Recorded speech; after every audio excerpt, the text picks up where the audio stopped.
పరిచయం చేసినటువంటి నా యొక్క తల్లిదండ్రులను స్మరిస్తూ, అలాగే ఇక్కడ ఉన్నటువంటి ఈ పాఠశాల యాజమాన్యం వారికి, అలాగే ఈ యొక్క కార్యక్రమానికి వీచేసినటువంటి human rights protection and welfare awareness organisation సభ్యులందరికీ, ఇక్కడ ఉన్నటువంటి విద్యార్థులందరికీ నా యొక్క హృదయపూర్వక నమస్కారములు తెలియపరుస్తూ, ఈరోజు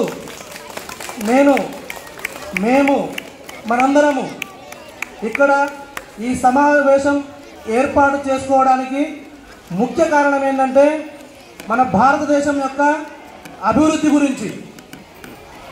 ఈ యొక్క అభివృద్ధి ఎలా సాధ్యం, ఈ యొక్క భారతదేశ అభివృద్ధికి అడ్డుకట్ట ఎక్కడ పడుతున్నది, దీనికి శాశ్వత పరిష్కారం ఏంటి అని చెప్పి ఆలోచించగా, కొంతమంది పెద్దలు ఆదర్శమూర్తుల యొక్క భావాలను గమనించగా చిట్ట చివరకు అర్థమైంది ఏంటంటే ఈ యొక్క దేశ భవిష్యత్తుకు మూల కారణం తరగతి గది అని చెప్పి అర్థమైంది.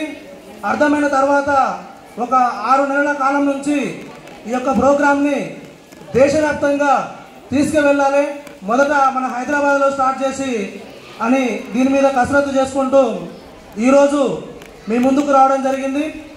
ఇక్కడ మా పరిచయం వచ్చేసి మాదొక ఆర్గనైజేషన్, ఒక సంస్థ. ఈ సంస్థ పేరు ఏంటంటే human rights protection and welfare awareness organisation, మానవ హక్కుల పరిరక్షణ మరియు అవగాహన సంస్థ. అయితే ఇక్కడ వచ్చేసి తరగతి గదియే దేశ భవిష్యత్తు, ఈనాటి బాలలే రేపటి భావి భారత పౌరులు అనే కార్యక్రమాన్ని మీ ముందుకు తీసుకురావడం జరిగింది. ఇంకా విషయానికి వద్దాం. మనం మీకు ఇచ్చినటువంటి పేపర్లో ఉన్న అంశాన్ని ఒకసారి మీరు సంక్లిప్తంగా అర్థం చేసుకుంటూ 1కి 10 సార్లు దాన్ని మీరు సమయం దొరికినప్పుడల్లా ఒకసారి చదువుతూ ఉండండి. ఎందుకంటే ఈరోజు మన దేశంలో ఏం జరుగుతుంది ఇక్కడ మీకు తెలియంది కాదు, మాకు తెలియంది కాదు. ఎవరి వయసుకు, ఎవరి జ్ఞానానికి ఏం జరుగుతుందనేది మనం ఒక పక్కన పసిగడుతూనే ఉన్నాం. అయినా కూడా మన దేశంలో జరిగేటటువంటి అవినీతి అక్రమాలను, అన్యాయాలను అరికట్టలేకపోతున్నాం. అరికట్టడానికి మన దేశం ఎన్నో రకాల ప్రొటెక్షన్ వ్యవస్థల్ని తీసుకురావడం జరుగుతుంది, ఎన్నో రకాల అవేర్నెస్ ప్రోగ్రాంలను చేయడం జరుగుతుంది. అయినా కూడా ఇయర్లీ చూసుకుంటూ పోతే అవినీతి పెరుగుతుంది తప్ప అవినీతి అనేది తగ్గట్లేదు. మరి ఈ అవినీతికి శాశ్వత పరిష్కారం ఎక్కడుందంటే అది విద్యార్థులైన మీ దగ్గరనే ఉంది శాశ్వత పరిష్కారం. అవునా కాదా? అవును. ఎలా? మీతో ఎలా శాశ్వత పరిష్కారం? ఒక దేశ ప్రధాని దీనికి శాశ్వత పరిష్కారం చేయలేరు, ఒక రాష్ట్ర ముఖ్యమంత్రి దీనికి శాశ్వత పరిష్కారం చేయలేదు, ఒక వ్యవస్థ దీనికి శాశ్వత పరిష్కారం చేయలేదు. స్వాతంత్ర్యం వచ్చినప్పటి నుంచి దీనికి పరిష్కారాలు వెతుకుతూనే ఉన్నాయి ప్రభుత్వాలు, కానీ దీనికి సరైన పరిష్కారం అనేది చూపించలేని పరిస్థితిని మనం ఇలా చూస్తున్నాం. అంటే వాస్తవానికి వస్తే మనం ఇంకా ఇప్పుడు ఇచ్చినటువంటి పేపర్ని నేను ఒక్కసారి చదివి వినిపిస్తాను. ఆ పేపర్ గురించి మీకు చెప్తాను, వినండి క్లియర్గా. ఇక్కడ మనం హెడ్లైన్స్ వచ్చేసి తరగతి గదే దేశ భవిష్యత్తు, నేటి బాలలే భావి భారత పౌరులు అని చెప్పి హెడ్లైన్ ఇవ్వడం జరిగింది. ఇక కింద మనము లైన్లో మనము కొంతమంది మేధావులు, దేశం కోసం పోరాటం చేసిన వాళ్ళు, ఈ దేశాన్ని అభివృద్ధిలో నడిపేయడానికి వాళ్ళ జీవితాలను అంకితం చేసినటువంటి వారి ముఖ చిత్రాలను మనం ఇక్కడ ప్రింట్ చేసుకోవడం జరిగింది. Chhatrapati Shivaji, Jyotirao Phule, Savitribai Phule, doctor B R Ambedkar, Jawaharlal Nehru, Mother Teresa, Abdul Kalam, Mahatma Gandhi. ఈ పేపర్లో చాలా అర్థం ఉందండి, ఒకసారి మళ్ళీ గమనించండి. పైన మనం చూసినట్లయితే హిందూ, ముస్లిం, క్రిస్టియన్, జైన్ అన్ని మతాలకు సంబంధించిన సింబల్స్ కూడా మనం ఇవ్వడం జరిగింది. అంటే ఈ తరగతి గదిలో ఇక్కడ ఉన్న మీ అందరిలో ఒక హిందూ ఉన్నారు, ఒక ముస్లిం ఉన్నారు, ఒక క్రిస్టియన్ ఉన్నారు, అన్ని రకాల కులాలు కలిసి ఉన్నాం. అయినా సరే మనం అంతా భారతీయులం అన్న భావనతోని ఉండాలనేదే మన దేశంలో ఉన్నటువంటి భిన్నత్వంలో ఏకత్వం అంటే అదే వర్ణాలు, వర్గాలు, కులాలు ఎన్నైనా సరే, ప్రాంతాలు ఎన్ని భేదాభిప్రాయాలు ఉన్నా కూడా మనమంతా ఒకటే అనే అంశాన్ని మనం పరిగణలోకి తీసుకొని మన జీవితాన్ని మనము ముందుకు సాగించాలి. ఇక ఒకసారి పాంప్లెంట్ ఉన్న పేపర్లో ఉన్న మ్యాటర్ని చదువుతా వినండి. ప్రియమైన విద్యార్థులారా, ఒక్కసారి చూడండి అందరూ. ప్రియమైన విద్యార్థులారా వినండి. భావి భారత పౌరులారా, ఎంత గొప్ప వాటో చూడండి ఇక్కడ. భావి భారత పౌరులారా, ఈ దేశానికి భావి భారత పౌరులు మీరే. అందుకే ఏమంటున్నా, భావి భారత పౌరులారా వినండి. మన దేశ అభివృద్ధి ఎక్కడున్నది? మీ చేతిలోనే ఉన్నది. మన దేశ అభివృద్ధి మీ చేతిలోనే ఉన్నది. మన భారతదేశ భవిష్యత్తు మీ చేతిలోనే ఉన్నది. మన దేశంలో జరుగుతున్న అవినీతి అక్రమాలను మీరు మాత్రమే పారదోలగలరు. ఎలా? శాశ్వతంగా పారదోలగలరు. ఆ శక్తి వరకు ఉంది. విద్యార్థులైన మీకు మాత్రమే ఉంది. ఒక దేశ ప్రధాని కూడా ఈరోజు శాశ్వతంగా పారదోలలేని పరిస్థితులు కనపడుతున్నాయి మన దేశంలో. కానీ ఆ శక్తి మీ దగ్గర ఉంది. అది ఎలా అనేది మీకు తెలియపరచడం కొరకే మీ ముందుకు రావడం జరిగింది. మేము మన దేశ ప్రజలందరినీ మీరు మాత్రమే చైతన్యం చేయగలరు. ఎవరిని? మన దేశ ప్రజలందరినీ ముందు తరాలలో మీరు మాత్రమే చైతన్యం చేయగలరు. మన దేశం కోరుకుంటున్న సామాజిక న్యాయాన్ని మీరు మాత్రమే సాధించగలరు. ఏం సాధిస్తారు?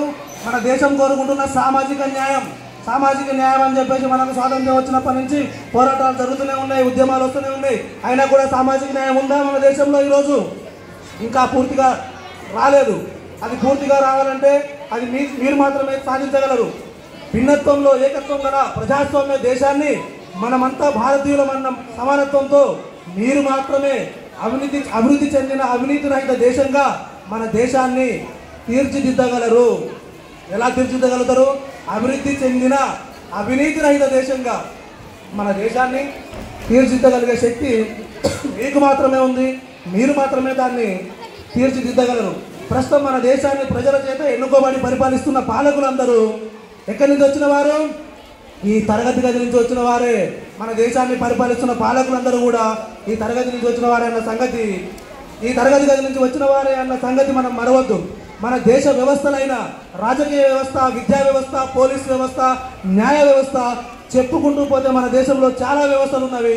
అవి ప్రైవేట్ వ్యవస్థలైనా ప్రభుత్వ వ్యవస్థలైనా ఆ వ్యవస్థలలో ఉన్నటువంటి వ్యక్తులందరూ కూడా ఈ తరగతి గది నుంచి వచ్చిన వారే అనేది మీకు అర్థం చేసుకోవాలి మీరు.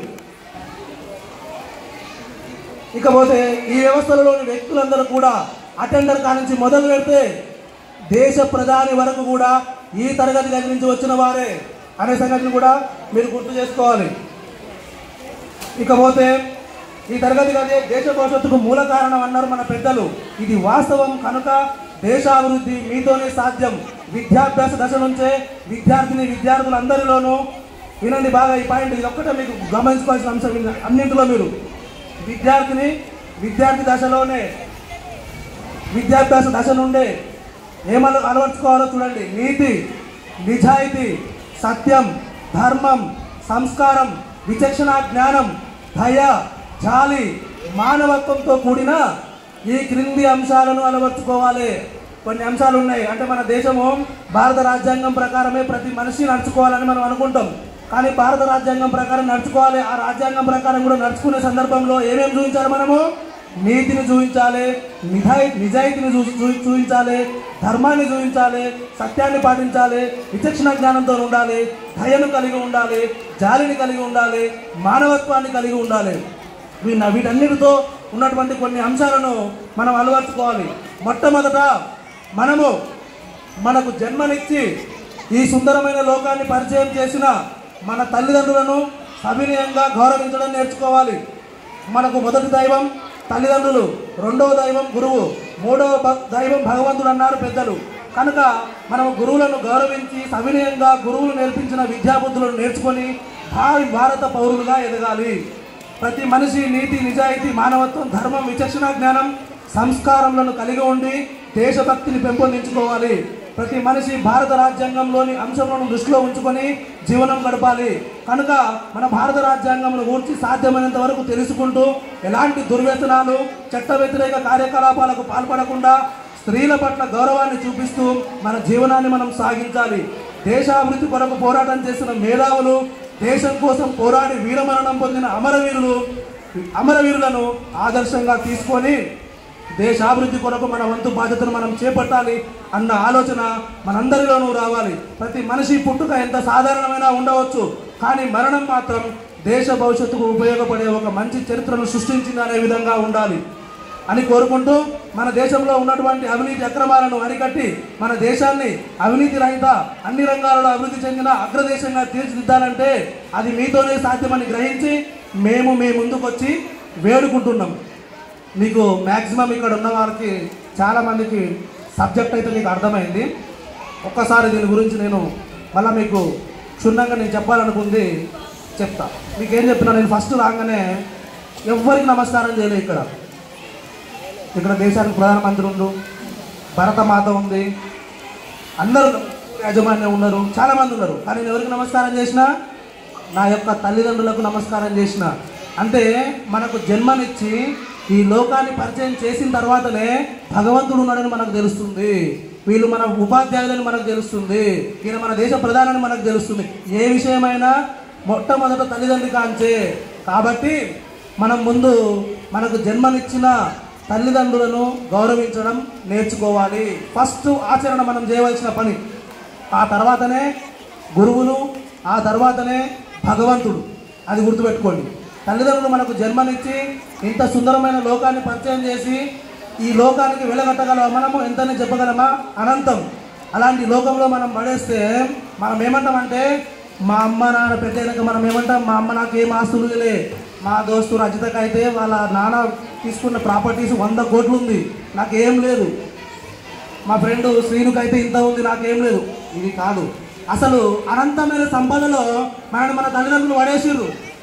తీసుకొచ్చిన సంపదలకు పొద్దున లేస్తే ఆ సంపదలనే తింటున్నాం, మనము అన్ననే నడుస్తున్నాం, అదే అన్ననే గాలి పీలుస్తున్నాం, ఆ సంపదలనే తిరుగుతున్నాము. ఆ సంపదలో, అనంతమైన సంపదలో మనం రవ్వంత సంపాదించుకోలేమా అనేది ఆలోచించాలి ఫస్ట్ మనం. కానీ నాకు నా తల్లిదండ్రులు ఏమి ఇచ్చిర్రు, ఏమి ఇవ్వలేదు.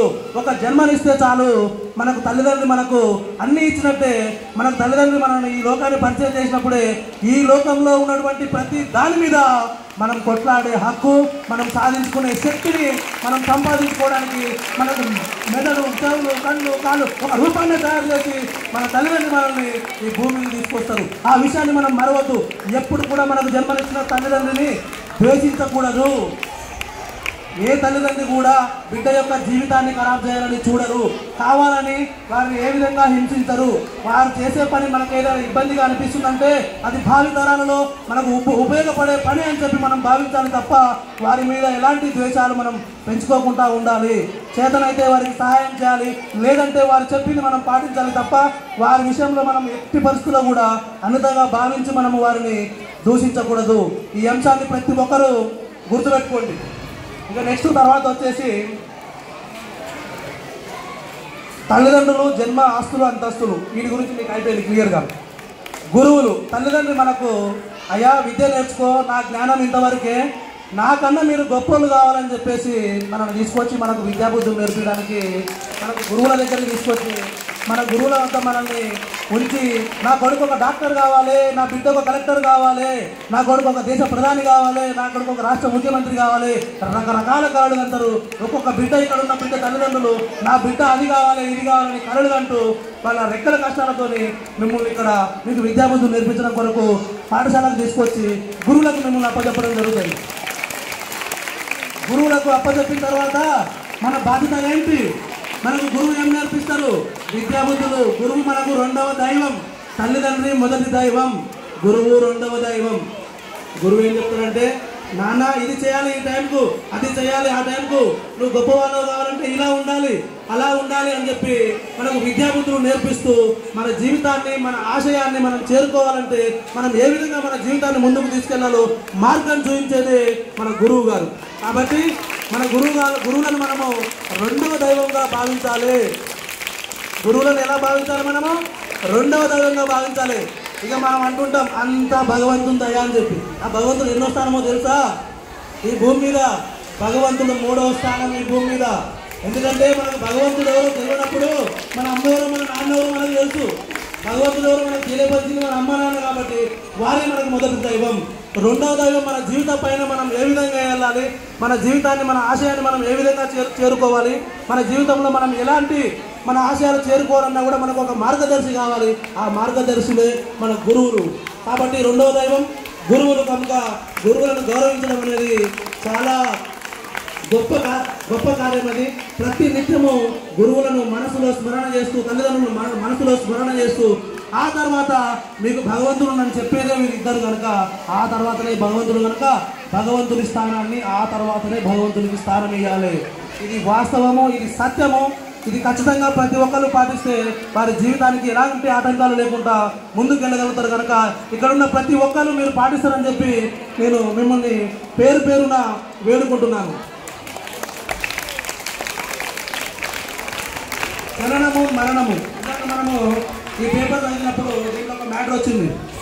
మన జననము ఎంత సాధారణంగా ఉన్నా అంటే మనము కుటీరమైన ఇంటికి చెత్త కప్పు లేని గుడిసెలో జన్మించి ఉండొచ్చు, రోడ్డు మీద జన్మించి ఉండొచ్చు. మన జననం ఏ విధంగా ఉండొచ్చు, బీద కుటుంబమై ఉండొచ్చు, ధనిక కుటుంబమై ఉండొచ్చు, మధ్యస్థ కుటుంబమై ఉండొచ్చు, జననమైనా కావచ్చు.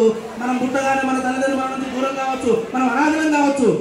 కానీ మన జననం ఏ విధంగా ఉన్నా కూడా మన జననానికి మరణానికి మధ్యన కొంత సమయం ఉంటుంది. ఆ సమయాన్ని ఎట్లా సద్వినియోగం చేసుకోవాలో కూడా చెప్తా. కానీ మన మరణం మాత్రం ఏ విధంగా ఉండాలంటే ఈ జననానికి మరణానికి మధ్య ఉన్నటువంటి సమయం మీద అది ఆధారపడి ఉంటుంది.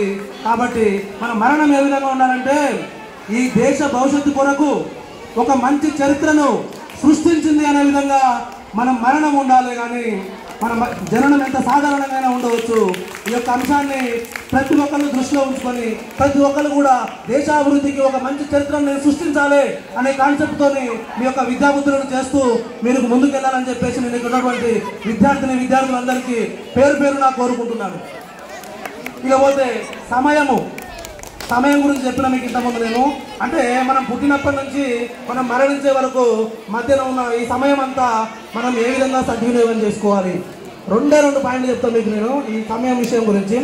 జీవితంలో ఒక మనిషి భూమి మీదకి వచ్చిన తర్వాత కోల్పోతే తిరిగి పొందలేనివి రెండు. చెప్పగలరా మీరు అవి? కోల్పోతే తిరిగి పొందలేనివి రెండు. చెప్పండి చూద్దాం ఎవరన్నా. అలా తిరిగి రావు.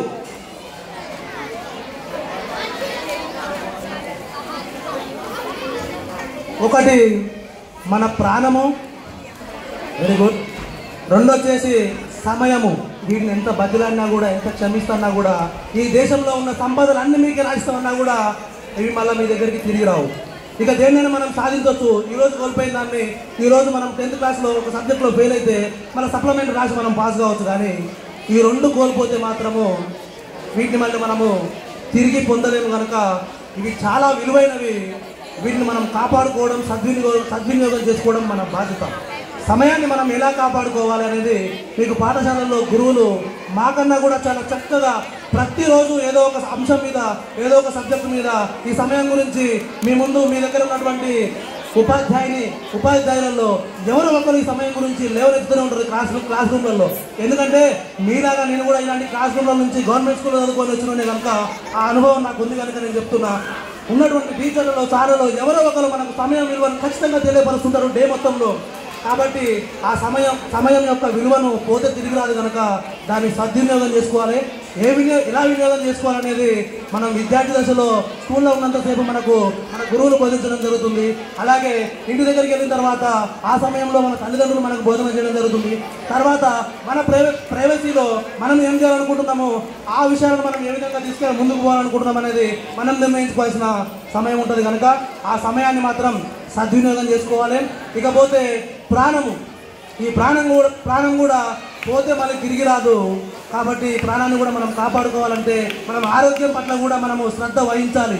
మన ఆరోగ్యాన్ని మనము ఏ విధంగా కాపాడుకోవాలి. మనకు చిన్న వయసు నుంచే పాఠ్య పుస్తకాలలో మన స్థాయికి తగ్గట్టుగా ఆరోగ్యం గురించి కొన్ని అంశాలను కూడా మనకు ఉపాధ్యాయులు మనకు తెలియపరుస్తుంటారు. కనుక ఆ అంశాలను దృష్టిలో పెట్టుకొని మీరు మీ ఆరోగ్యాన్ని కూడా మీరు కాపాడుకోవాలి. ఎందుకంటే ఈ దేశానికి మీరే వెన్నెముకలు. రాబోయే తరాలకు ఈ దేశ అభివృద్ధికి తోడ్పడే వాళ్ళు మీరే. ఈ దేశాన్ని బాగుపరిచే వాళ్ళు మీరే. కనుక ఖచ్చితంగా నేను బతికుండాలి, ఈ దేశం కోసం నేను ఏదో ఒకటి చేయాలి, ఏదో ఒకటి సాధించాలి, నా మరణం అనేది ఒక చరిత్రను సృష్టించాలి అనే విధంగా మీ ఆలోచనలను మీరు తీసుకొని మీరు ముందుకు వెళ్ళాలి. ఈ మరణం జననం ఈ విధంగా కాపాడుకోండి. ఆరోగ్యాన్ని కాపాడుకున్నట్టయితే మీరు మరణం మీ చేరువ చేరకుండా మీరు చూసుకోగలుగుతారు. ఇకపోతే సమయం విషయానికి వస్తే గురువులు, మన తల్లిదండ్రులు, మన ఆలోచనలతో మనం సమయాన్ని ఏ విధంగా సద్వినియోగం చేసుకోవాలనేది మనకు తెలుసుకోవాలి మనము. ఇకపోతే ప్రతి మనిషికి ఒక ఆశయం అనేది ఏర్పాటు చేసుకోవాలి. ఎందుకంటే మనకు ఎన్నో ఆశయాలు ఉంటాయి. మనం ఒక ఆశయం పెట్టుకోవాలి. నేను ఒక డాక్టర్ని కావాలి, నేను ఒక ఐఏఎస్ని కావాలి, నేను ఒక ఐపీఎస్ని కావాలి, నేను ఒక దేశ ప్రధాని కావాలి, నేను ఒక రాష్ట్ర ముఖ్యమంత్రిని కావాలి, నేను ఒక నియోజకవర్గానికి ఎమ్మెల్యేని కావాలి, నేను ఒక నియోజకవర్గానికి ఎంపీని కావాలి. ఈ విధంగా మన ఆలోచన అనేది ఎంత గొప్పగా ఉన్నా తప్పు లేదండి. ఆలోచన అనేది ఎంత గొప్పగా ఉంటే మన అడుగులు కూడా ఆ గొప్ప ఆలోచన వైపే పడతాయి. కనుక మనం ఆలోచించే ఆలోచన కూడా చాలా గొప్పగా ఉండాలి. మనం ఆలోచించే ఆలోచనకు, మన ఆర్థిక పరిస్థితులకు, మనం ఉన్నటువంటి వాతావరణ పరిస్థితులకు ఎలాంటి సంబంధాలు లేవండి. ఎలాంటి పరిస్థితుల నుంచి అయినా మన ఆశయాన్ని మనం చేరుకోవచ్చు. కాబట్టి ప్రతి మనిషికంటూ ఒక ఆశయాన్ని పెట్టుకోవాలి. ఆ ఆశయం కోసము అడుగులు వేయాలి. ఆ ఆశయం కోసము సబ్జెక్టును సంపాదించాలి. ఆ ఆశయాన్ని సాధించిన పెద్దలను కలవాలి. వారి ఆశయాన్ని సాధించడానికి వారు ఎదుర్కొన్నటువంటి సమస్యలు ఏంటి, వారి యొక్క అనుభవాలు ఏంటి అని తెలుసుకుంటూ ఆ అడుగుల్లో మనం వెళ్ళినట్టయితే ఏదో ఒక రోజు ఆ ఆశయాన్ని మనం తప్పకుండా చేరుకుంటాం. ఇంకా ఆ భగవంతుడి ఆశీర్వాదం, మన తల్లిదండ్రుల ఆశీర్వాదం, మన ఉపాధ్యాయుల ఆశీర్వాదం ఉంటే మనం అనుకున్న గోల్ కన్నా అంతకన్నా పెద్ద స్థాయికి మనం వెళ్ళొచ్చు. అబ్దుల్ కలాం పైలట్ కావాలనుకుంటు, కానీ ఒక పెద్ద సైంటిస్టు, ఒక దేశం ఒక ప్రపంచమే వారి పేరును స్మరించుకునే విధంగా వారు అయినరు. అంటే మన ఆశయం కోసం మనం పోరాటం చేస్తుంటే భగవంతుడు దాన్ని మించిన ఇంకా పెద్ద ఎత్తుకు మనల్ని తీసుకెళ్తుండొచ్చు. ఇదొకటి. ఇంకొకటి మనం గమనించాల్సిన అంశం ఏంటంటే భిన్నత్వంలో ఏకత్వం అని మనం అనుకున్నాం ఇందాక మనం పేపర్ చదివినప్పుడు.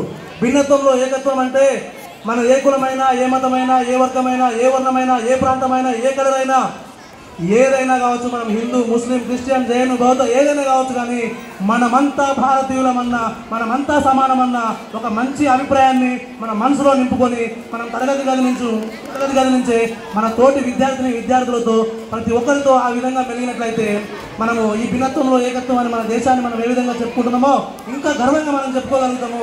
ఇప్పుడున్న పరిస్థితుల్లో ఇప్పటికి కూడా కొన్ని రకాల వివక్షతలను మనం చూడడం జరుగుతుంది సమాజంలో. ఆ వివక్షతలు కూడా రూపుమాపాలంటే అది కూడా విద్యార్థులైనా మీతోని మాత్రమే సాధ్యమవుతుంది. లేకపోతే ఆదర్శమూర్తుల విషయానికి వస్తే మన దేశం కోసం పోరాటం చేసి మనకు స్వాతంత్రాన్ని ఇచ్చిన వారు, స్వాతంత్రం వచ్చిన తర్వాత మన భారతదేశాన్ని మనం ఏ విధంగా పరిపాలించుకోవాలి, మన దేశ పరిస్థితులను చూస్తూ మనందరూ కలిసి ఒక రాజ్యాంగాన్ని రూపొందించుకొని మన దేశాన్ని రాజ్యాంగం ప్రకారం మనం నడుచుకోవాలని చెప్పి మన రాజ్యాంగాన్ని మనకు అందించినటువంటి పెద్దలు, అలాగే ఇంకా దేశంలో చాలామంది దేశం కోసం ఎన్నో రకాల సేవలు ఎవరికి శక్తి కొద్దీ వారు చేసినటువంటి సేవలు చేసిన మూర్తులు, ఆదర్శమూర్తులు ఎంతోమంది ఉన్నారు. వారి యొక్క చరిత్రలను అన్వేషిస్తూ ఉండాలి. వాస్తవంగా ఈ దేశం కోసం పోరాటం చేసిన స్వాతంత్రం రాకముందు నుంచి, రాజుల పరిపాలన నుంచి ప్రజెంట్ వరకు అందరి ఆదర్శమూర్తుల గురించి మనం తెలుసుకోవాలంటే మన జీవితకాలం సరిపోకపోవచ్చు. అంతమంది ఉన్నారు మన దేశం కోసం పోరాటం చేసిన వాళ్ళు. కానీ అందులో కొంతమంది ప్రముఖుల గురించి మనం కనీసం మనకున్నటువంటి సమయాన్ని మనం సద్వినియోగం చేసుకొని వాళ్ళ గురించి తెలుసుకుంటే మనకు అట్రాక్షన్ అనే ఒక సిద్ధాంతం పనిచేస్తుందని చెప్తుంటారు కొంతమంది ఋషులు. ఈ అట్రాక్షన్ వలన మనం అనుకున్న గోల్కు మనం రీచ్ అవ్వగలుగుతాం. కనుక ది సీక్రెట్ అనే బుక్లో ఈ అట్రాక్షన్ గురించి మొత్తం ఉంటుంది. కేసీఆర్ ది సీక్రెట్ అనే బుక్ను బాగా చదివి చాలా జ్ఞానాన్ని సంపాదించి చెప్తుంటారు. అలా కేసీఆర్ అనే కాదు చాలా మంది మేధావుల గురించి ఈ యొక్క ది సీక్రెట్ అనే బుక్ను చదివి ముందుకెళ్ళని చెప్తుంటారు. ఆ విధంగా మనము మన యొక్క ఆదర్శమూర్తులను, వారి యొక్క అనుభవాలను, వారి యొక్క జీవిత చరిత్రలను తెలుసుకుంటూ మన జీవితం మనం ఏ విధంగా సాగించాలి అనే ఆలోచన ధోరణిలో ముందుకెళ్తూ మనం ఆదర్శమూర్తులని ఆదర్శంగా తీసుకొని ఈ దేశ అభివృద్ధికి నేను ముందు తరాలలో నేను ఏ విధంగా ఉపయోగపడాలి అనే ఆలోచనతో మనం మన జీవితాన్ని ముందుకు గడపాలి. ఇకపోతే పోటీతత్వం, ప్రతి విషయంలో పోటీతత్వం అనేది చాలా గొప్ప అంశం. ఈ పోటీతత్వం లేకుంటే ఈ ప్రపంచమే ఇంత ఈజీగా ముందుకు నడిచేది కాదు. ఈ ప్రపంచం నడిచేందుకు పోటీతత్వం అనేది ఒక మూల కారణం. ఇది పోటీతత్వం ఎలా ఉండాలంటే మనము ఈర్ష్య, స్వార్థము, ద్వేషము, అహంకారము, గర్వము ఇవన్నీ ఏమీ లేకుండా మన క్లాస్ రూమ్లో మనం కూర్చొని చదువుకుంటున్నాం.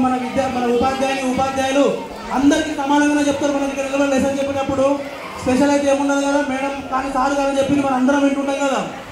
లోపం మన దగ్గర ఉంటుంది కాబట్టి మనం అలాంటి లోపాన్ని మనం సరిదిద్దుకొని ఫస్ట్ వినడం బాగా నేర్చుకోవాలి.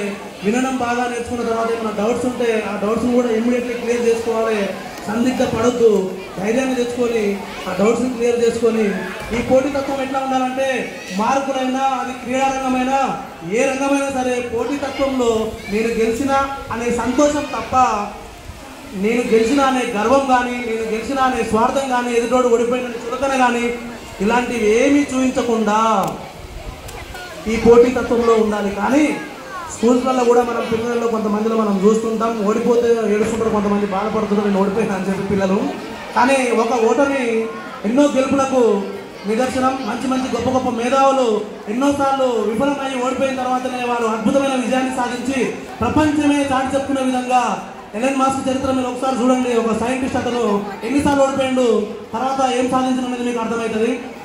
కాబట్టి ఓటమి ఎప్పుడు కూడా రాబోయే తరాలలో మన గెలుపుకు 10 మెట్లు ముందుకు తీసుకుపోయినంత విలువ కనుక ఓటమిని ఈజీగా మనం అంగీకరించగలగాలి. కానీ ఆ ఓటమిలోనే ఉండొద్దు, నేను విజయాన్ని సాధించాలనే ఆలోచన మాత్రం ఎట్టి పరిస్థితుల్లో కూడా పక్కకు పెట్టొద్దు. మనం ఓటమైనప్పుడు గెలిచిన వాళ్ళు ఎలా గెలిచారో మనం ఎలా ఓడిపోయాము, లోపం ఎక్కడ ఉన్నది నాలో అని ఆలోచించాలి తప్ప మనం ఎలాంటి బాధకు గురి కావద్దు. మరొకసారి గట్టిగా ప్రయత్నం చేయాలి తప్ప ప్రయత్నాన్ని మాత్రం ఇది నాతో కాదులే అని చెప్పి విడొద్దు. మన కంఠంలో ప్రాణం ఉన్నంత వరకు మన ఆశయం కొరకు మనం పోరాటం చేస్తూనే ఉండాలి. మార్గాలు ఎన్నైనా కావచ్చు కానీ ఆశయం మాత్రం ఒక్కటే అయి ఉండాలి.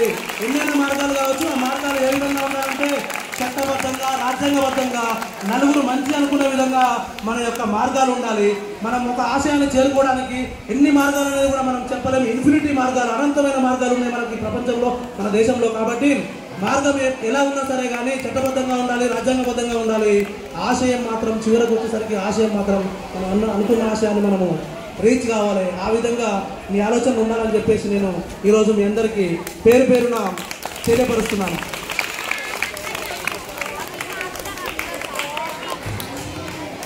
ఇక మనము వాస్తవంగా ఫస్ట్ చెప్పిన మీకు నేను ఈ దేశాన్ని అన్ని రంగాలలో అభివృద్ధి చెందిన అవినీతి రహిత దేశంగా చూడాలంటే అది మీతోనే సాధ్యం. ఇప్పుడు ఫైనల్గా నేను అది మీతోనే సాధ్యం ఎలా అనేది నేను ఇప్పుడు మీ అందరికీ చెప్పదలుచుకున్నాను. ఒకసారి అందరూ ఇక్కడ విద్యార్థులు అందరూ ఒక్కసారి భారత్ మాతాకి గట్టిగా నాలుగు ఇంకా భారత్ మాతాకి, భారత్ మాతాకి. మన దేశం భారతదేశం, మన దేశాన్ని మనం భరత మాతలాగా అనుకుంటాం కనుక భారత్ మాతాకి జై అనుకున్నాం. ఒక్కసారి క్షుణ్ణంగా వినండి. ఇక్కడ అందరూ ఏ ఒక్కరు కూడా ఇంతసేపు ఏమన్నా మీ ఆలోచనలో మీకు ఏమైనా ఇబ్బందులు ఏమున్నా ఆ మైండ్ అటు సైడ్ ఉన్నా కూడా దయచేసి ఈ లాస్ట్ ఎండింగ్లో మాత్రం ప్రతి ఒక్కరు కూడా ఇటు సైడ్ మీ ఆలోచనలు మీ మైండ్ను పెట్టి ఇది ఒక్కటి మీరు వినండి. ఈ దేశ భవిష్యత్తు మీ చేతిలోనే ఉన్నది. ఈ దేశాన్ని అభివృద్ధి చెందిన అన్ని రంగాలలో అభివృద్ధి చెందిన అవినీతి రహిత దేశంగా మీరు మాత్రమే తీర్చిదిద్దగలరని చెప్పి నేను దృఢంగా చెప్తున్నా. ఈరోజు నేను అది మీ చేతిలో ఉంది. అది ఎలా అంటే ఈరోజు మీరు విద్యార్థి దశలో ఉన్నారు. మీలో ఉన్న వారిలో ఎంతమంది డాక్టర్లు అవుతారో మనకు తెలియదు. ఇక్కడ సమయం వచ్చే వరకు ఎంతమంది లాయర్లు అవుతారో మనకు తెలియదు, ఎంతమంది ఐపీఎస్ అవుతారో మనకు తెలియదు, ఎంతమంది ఐఏఎస్ అవుతారో మనకు తెలియదు, ఎంతమంది పొలిటీషియన్ అవుతారో తెలియదు. ఎవరి గోలు, ఎవరి ఆశయము, ఎవరి ఆశలు వాళ్ళకు ఉన్నాయి. అంటే ఇప్పుడు మన దేశ వ్యవస్థలలో ఎన్ని వ్యవస్థలు ఉన్నాయా లేదా? పోలీస్ వ్యవస్థ, పొలిటికల్ వ్యవస్థ, న్యాయ వ్యవస్థ, ఇవన్నీ ఇంకా చెప్పుకుంటూ పోతే చాలా వ్యవస్థలు ఉన్నాయి. ఈ వ్యవస్థలన్నీ ఉన్నాయి. ఈ వ్యవస్థలన్నీ ఎక్కడి నుంచి పుట్టుకొచ్చినాయి? దానికి మూల కారణం ఎవరు? రేపు మీరు పెద్దగా అయ్యి ఉన్నత చదువులు చదివి ఒక ఐఏఎస్ అయితే మీరు ఒక దేశానికి కొన్ని అడ్వైజర్స్ ఇవ్వగలుగుతారు, దేశాన్ని అభివృద్ధి చేయగలుగుతారు. అది ఎలా ఉండాలి? నీతి నిజాయితీ ధర్మంగా ఉండాలి. ఈరోజు మన దేశంలో చూస్తున్నాం మనం ఐఏఎస్ కూడా కొంతమంది నీతి నిజాయితీ ధర్మాన్ని తప్పి పట్టుబడ్డటువంటి సందర్భాలు చూస్తున్నాం. ఆ విధంగా పట్టుబడకుండా ఉండాలంటే ఏం తెలియాలి? వాళ్ళకి చదువు లేదా, జ్ఞానం లేదా? చదువు ఉంది, జ్ఞానం ఉంది, కానీ వివేకం లేదు. అంటే వారిలో నీతి నిజాయితీ ధర్మం మానవత్వం అనే అంశాలు కరువైపోయినాయి. ఆ అంశాలు కరువు కావడం వల్ల ఉన్నత చదువు కూడా ఈరోజు కొన్ని రకాల అవినీతి అక్రమాలకు పాల్పడుతూ ఈ దేశాన్ని భ్రష్టు పట్టిస్తున్నటువంటి సందర్భాలు మనం చూస్తున్నాం. దాన్ని ఉద్దేశించుకొని ఈరోజు ఈ యొక్క తరగతి గదే దేశ భవిష్యత్తు, ఈనాటి బాలలే రేపటి భావి భారత పౌరులు అనే కార్యక్రమానికి మేము శ్రీకారం చుట్టి మొట్టమొదట మన ముషిరాబాద్ నియోజకవర్గం కవాడిగూడ గవర్నమెంట్ హై స్కూల్లో స్టార్ట్ చేయడం జరిగింది. మీ అందరి దీవెనలతో, ఇక్కడ ఉన్న వారందరి దీవెనలతో ఈ యొక్క కార్యక్రమము దేశవ్యాప్తంగా ముందుకు వెళ్తుందని చెప్పి నేను ఈరోజు ప్రగాఢంగా నేను తెలియపరుస్తున్నా. ఎందుకంటే మనం చేసే పని మంచిదైనప్పుడు, అది ఒక దేశానికి ఉపయోగపడలేనప్పుడు దానికి ఎవరు సహకరించకపోయినా ఖచ్చితంగా భగవంతులు అనేవారు సహకరిస్తారు. భగవంతుని 3వ స్థానం అయినా సరే ఆ భగవంతుడు అనేవారు ఈ 2 స్థానాల వల్ల కానప్పుడు ఆ భగవంతుడు దిగి ఆయన పని ఆయన చేస్తారంట. ఇది ఒక విశ్వాసం ఉన్న వాళ్ళకు ఇది ఒక విశ్వాసం. కాబట్టి ఈ యొక్క తరగతి గది దేశ భవిష్యత్తు అనే ఈ యొక్క కార్యక్రమం గురించి మీ వంతు మీరు కూడా మీకు తెలిసిన వాళ్లకు ఇప్పటి నుంచే అవేర్నెస్ ఇవ్వడం స్టార్ట్ చేస్తూ మీరు, అలాగే ఇంకొక అంశం నేను మీకు చెప్తాను. ఈ వ్యవస్థలన్నీ మీ దగ్గర నుంచి వస్తున్నాయి కనుక ఇప్పుడు మీకు అర్థమైంటుంది దేశ భవిష్యత్తు మా చేతిలో ఉందంటున్నారు. మేమేం చేస్తాం? ఒక ఎమ్మెల్యే, ఒక ఎంపీ, ఒక మినిస్టర్, ఒక సీఎం, ఒక పిఎం ఇంతమంది ఉన్నాక మేమేం చేయగలుగుతాం మీరు అనుకున్నారు. కానీ ముందు తరాలలో మీరు మాత్రమే చేయగలుగుతారని, మీలో మార్పు వస్తే మీ నుంచే కనుక దేశ వ్యవస్థలను పుట్టుకొచ్చేది. ఆ వ్యవస్థలలో అభివృద్ధి ఎక్కడ ఉంటుంది? ఇంకా అభివృద్ధికి అనేది స్థానం ఉండదు. నీతి ఉంటుంది, నిజాయితీ ఉంటుంది, ధర్మం ఉంటుంది, మానవత్వం ఉంటుంది. కాబట్టి ఈ దేశం ఖచ్చితంగా అభివృద్ధి చెందుతుంది. దానికి సమయం పట్టొచ్చు. ఈ రోజు ఇక్కడ నేను శ్రీకారం చుట్టిన ఇదే అంశాన్ని ఎంతో మందికి నచ్చి దీన్ని లేవనెత్తి ముందుకు తీసుకెళ్లి దేశవ్యాప్తంగా ఇది చట్టబద్ధమైన కార్యక్రమము. ఈ కార్యక్రమానికి ఎలాంటి అడ్డంకులు ఎలాంటివి ఎదురు రావు. ఎవరైనా అడ్డంకులు ఎదురొచ్చినట్టయితే వాళ్ళు ఖచ్చితంగా దేశ ద్రోహుల కింద సమానమే అని చెప్పి నేను ఈరోజు ఇక్కడ ఉన్నటువంటి సభలో మేము తెలియపరుస్తున్నాం. ఇది మొదటి సమావేశము. ఇక ముందు మేము ఇలాంటి సమావేశాలు ముందుకు వెళ్తుంటాం. వెళ్ళే తరుణంలో ఈ యొక్క కార్యక్రమానికి ఎవరు అడ్డుపడ్డా కూడా, ఏ విధంగా అడ్డుపడ్డా కూడా వారు మాత్రం దేశ ద్రోహులే అని చెప్పి నేను ఈరోజు సభాముఖంగా తెలియపరుస్తున్నా. దేశం అభివృద్ధి చెందాలంటే భారతదేశంలో ఉన్నటువంటి ప్రజలందరూ విద్యార్థులతో పాటు ఉపాధ్యాయులతో పాటు భారతదేశంలో ఉన్నటువంటి వ్యవస్థలో ఉన్నటువంటి శక్తులు అన్నటువంటి ఒక వ్యవస్థ అంటే ఒక శక్తి, అది ఒక వ్యక్తి అంటే కామన్ ఒక మనిషి కానీ ఒక వ్యవస్థ అన్నప్పుడు శక్తి. అందుకే వ్యక్తులు, దేశంలో ఉన్నటువంటి వ్యక్తులు, శక్తులు, భారతదేశ ప్రజలందరూ కూడా ఈ యొక్క కార్యక్రమానికి మీ యొక్క నేను కోరుకునేది ఒకటి, మీ యొక్క ఆశీస్సులు మాత్రమే కోరుకుంటున్నా. మీ యొక్క ఆశీస్సులు ఉంటే ఆటోమేటిక్గా ఈ యొక్క కార్యక్రమాన్ని మేము విజయవంతంగా దేశవ్యాప్తంగా ముందుకు తీసుకుపోయి ఈ దేశాన్ని అభివృద్ధి చెందిన, అన్ని రంగాలలో అభివృద్ధి చెందిన అగ్రదేశంగా ఇప్పుడు కాకపోయినా భావితరాలలో, ఎందుకంటే మీరే ఓటక్కుదారులు అవుతారు. రేపు మీరు వయోజనులు అయిన తర్వాత, ఒక వయసు వచ్చిన తర్వాత మీకు ఓటక్కు వస్తుంది.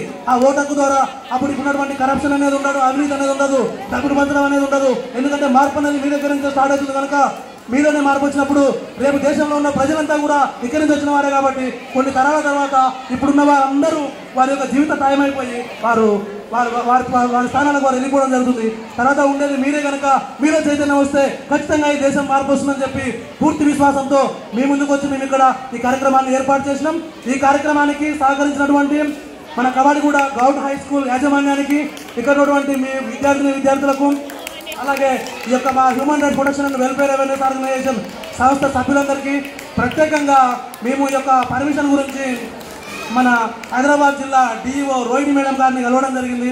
మేడం గారిని మేము ఈ యొక్క విషయాన్ని మేడం గారికి తెలియపరిచి అడగగానే మేడం గారు మంచి కార్యక్రమం అండి, మీరు తప్పకుండా చేయండి, ఒక ప్రోగ్రామ్ మీరు చేయండి, మీరు చేసిన తర్వాత నేను స్కూల్ నుంచి ఫీడ్బ్యాక్ తీసుకున్న తర్వాత మీరు అడిగినట్లుగా మీకు జిల్లా మొత్తం నేను పర్మిషన్ ఇవ్వడానికి మీరు అడిగి ఉన్నా. ఇది దేశ భవిష్యత్తుకు సంబంధించిన కార్యక్రమం కాబట్టి నేను ఏమంటలేను, కానీ మీ యొక్క ఫీడ్బ్యాక్ ఏ విధంగా ఉందనేది మాకు తెలియాలి. మేము తీసుకున్న తర్వాత మళ్ళీ ఒకసారి మీరు కలవండి, మీకు తప్పకుండా మేము పర్మిషన్ ఇస్తామని చెప్పారు. వారికి కూడా ఒకసారి ఈ యొక్క సంస్థ తరఫున ధన్యవాదాలు తెలియపరుస్తున్నాం. అలాగే ఎంఈఓ శ్రవణ్ గారు కూడా రోహిణి మేడం గారు శ్రవణ్ గారిని కలవమని చెప్పారు. చెప్పగానే మేము వెళ్ళి సార్ని కలిసినాం. సార్ కూడా మంచిగా రెస్పాన్స్ ఇచ్చి చాలా మంచి కార్యక్రమం చెప్పి చాలా ఆనందాన్ని వ్యక్తం చేసి మంచి స్కూలు, స్ట్రెంత్ ఎక్కువ స్కూల్ చూసి ఇస్తానని చెప్పి సారు ఈరోజు మన ఈ స్కూల్ని పర్మిషన్ అనేది ఇవ్వడం జరిగింది. వారికి కూడా human rights protection and welfare awareness organisation తరఫున ధన్యవాదాలు తెలియపరుస్తున్నాం. ఇకపోతే ఇక్కడ దేశ భవిష్యత్తు విద్యార్థుల చేతుల్లోనే ఉంది. మీతో పాటు ఇంకా కీలక పాత్ర పోషించేవారు ఉపాధ్యాయులు. ఎందుకంటే ఈరోజు తరగతి గదిలో ఉన్నటువంటి విద్యార్థులందరికీ కూడా సరైన విద్యాబుద్ధులు నేర్పించి పిల్లలకు అర్థమైందా కాదా కాన్సన్ట్రేషన్ చేసి వారు ఎంత రిస్క్ తీసుకొని, ఎంత కష్టపడి, ఎంత జ్ఞానాన్ని బోధించాలని ఎంత ఆరాటపడితే వాళ్ళు పిల్లలకు అంత జ్ఞానము అలవడుతుంది. కనుక మీతో పాటు ఈ దేశ భవిష్యత్తులో ముఖ్య కారకులు ఉపాధ్యాయులు. కనుక ఒక్కసారి మన ఉపాధ్యాయులందరికీ క్లాప్స్ గట్టిగా.